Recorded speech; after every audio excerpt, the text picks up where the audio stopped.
કેમ છો ખેડૂત મિત્રો? મજામાં? આપણી યુટ્યુબ ચેનલ એટલે કે ખેડૂત વર્લ્ડમાં હું યુએસ પરિવાર તમામ સબસ્ક્રાઇબર અને વ્યુઅરોનું સ્વાગત કરું છું. ખેડૂત મિત્રો, અત્યારે વરસાદી વાતાવરણના કારણે પાકની અંદર કપાસ જુઓ, મગફળી જુઓ, તુવેર જુઓ અને સોયાબીન જુઓ, આ પાકની અંદર પીળા પડવાનો મેજર પ્રોબ્લેમ છે.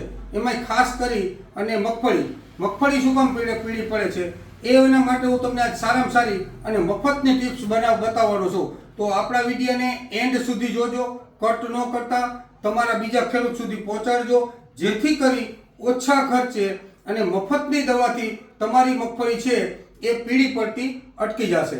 હવે પીળી પડવાના કારણ શું છે એ પહેલાં આપણે જોઈ લઈએ. મગફળી પીળી પડવાનું કારણ એ છે કે સતત વરસાદી વાતાવરણના કારણે જમીનનું બંધારણ પેક થઈ જાય છે, એટલે ઓક્સિજન અને સૂર્યપ્રકાશની અવર જવર થતી નથી, એટલે એના તંતુ મૂળ છે એનો વિકાસ રૂંધાઈ જાય છે. આ વિકાસ રૂંધાવાના કારણે મગફળી છે એ સુસુપ્ત અવસ્થામાં આવી જાય છે. આ સુસુપ્ત અવસ્થામાં આવી ગયેલી મગફળી પરિણામે પોષક તત્વો જમીનમાંથી ન ખેંચવાના કારણે એ મગફળી પીળી પડે છે, મગફળી મુરઝાઈ જાય છે, મગફળી એમને સ્થિર એટલે કે નથી વધતી કે નથી બળતી એવી પોઝિશનમાં આવી જાય છે.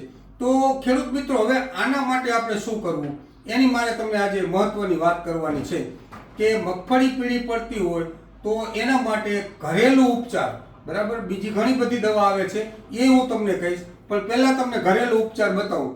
ઘરેલું ઉપચારમાં એવું છે કે મગફળી જો તમારે પીળી પડતી હોય તો 1 વીઘાની અંદર ઓછામાં ઓછા 3 પંપ કરવાના, અને એ 3 પંપને વ્યવસ્થિત એક ક્યારામાં 5 ક્યારા વાવી હોય તો ભલે, કે 20 વાવી હોય અને 28 કે 30ની પાટલીએ વાવી હોય તો ભલે, પરંતુ ફરજિયાત 1 વીઘે 3 પંપ કરવાના. સંપૂર્ણ છોડના પાન છે એ ભીંજાઈ જાય એ રીતે એનો સ્પ્રે મારવાનો છે કે જ્યાં એક પણ પાન કોરું ન રહે, બરાબર. જો પીળી પડવાની તમે યોગ્ય ટાઈમે સારવાર ન લીધી તો મગફળીનું ઉત્પાદન છે એ મગફળીના નહીં પોષક તત્વો ખેંચવાના કારણે ઓછામાં ઓછું 15 થી 20% ઓછું ઉત્પાદન આવે છે.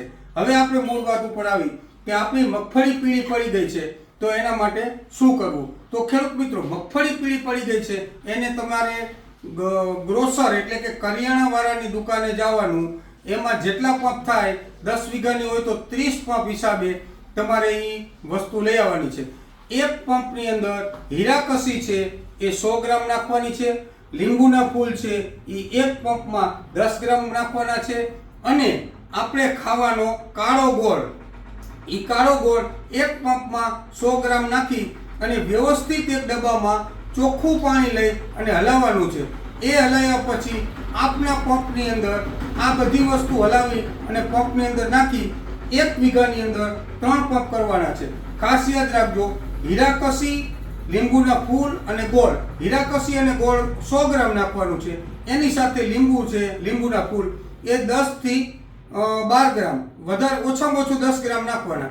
આ 10 ગ્રામ નાખી વ્યવસ્થિત તમે એના પાણીને ડિઝોલ્વ એટલે કે ઓગાળી અને પંપમાં નાખી દેશો એટલે તમારી મગફળી જે પીળી પડતી છે એ 100% એ કાળી થઈ જશે અને માત્ર 4 જ દિવસની અંદર કાળી થઈ જશે.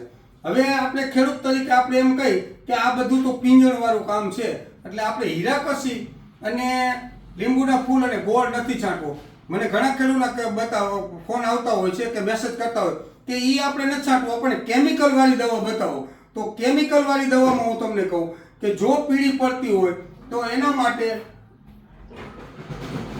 આ કિયાગ્રો છે દવા, આ કિયાગ્રો એક પંપમાં 15 ગ્રામ નાખી અને એની સાથે મેટાલેક્ઝિન છે, મેટાલેક્ઝિન એ એક પંપમાં 30 ગ્રામ નાખવાનું છે. મેટાલેક્ઝિન 30 ગ્રામ અને કિયાગ્રો એક પંપની અંદર 10 ગ્રામ નાખવાનું છે. હવે મેટાલેક્ઝિન કદાચ ન મળે તો એની અવેજીમાં સ્વાલ કંપનીનું એરિન એ એક પંપમાં 60 ગ્રામ નાખવાનું અને એના ભેગું કિયાગ્રો 10 ગ્રામ નાખવાનું. આ કેમિકલની વાત કરી. આમાંથી તમને જો ઓર્ગેનિક ટૂંકમાં ઘરેલું ઉપચાર કરવો હોય તો 100% રિઝલ્ટ આવી જશે, અને આ કદાચ ઉપચાર કરવો હોય તો પણ 100% ઉપચાર રિઝલ્ટ મળી જશે. એટલે મગફળી જો પીળી પડતી હોય તો એની સારવાર વહેલી તકે કરવી એ ખૂબ જ હિતાવહ છે. તો આટલો જ આપણે આજ વિડીયો બનાવવાનો હતો અને તમારા ફિલ્ડની અંદર તમે આપણે બતાવી ટિપ્સ અપનાવજો. જો આયુર્વેદિક તરીકે તમારે હીરાકસી લીંબુના ફૂલ છાંટવા અને ગોળ છાંટવો હોય તો આ મોંઘી દવા લેવાની જરૂર નથી. બરાબર, તો બીજી મોંઘી દવા છાંટવાની જરૂર નથી. આ સિવાય જો તમારે બીજા ખેતીને લગતા કોઈ પણ પ્રશ્નો હોય તો એ મને કોમેન્ટ કરી અને એના પ્રશ્નો પૂછજો. એના આપણે શક્ય હોય ત્યાં સુધી જવાબ આપશું. અને આપણે આ યુટ્યુબ ચેનલ એટલે કે ખેડૂત વર્લ્ડને લાઈક કરી, સબસ્ક્રાઈબ કરી અને બીજા ખેડૂત સુધી પહોંચાડજો, જેથી ખેડૂતો મોંઘા મોલેક્યુલ ખરીદવાના બદલે ટૂંકમાં કુદરતી ઉપચાર કરી અને પોતાના પાકને બચાવી શકે. ધન્યવાદ.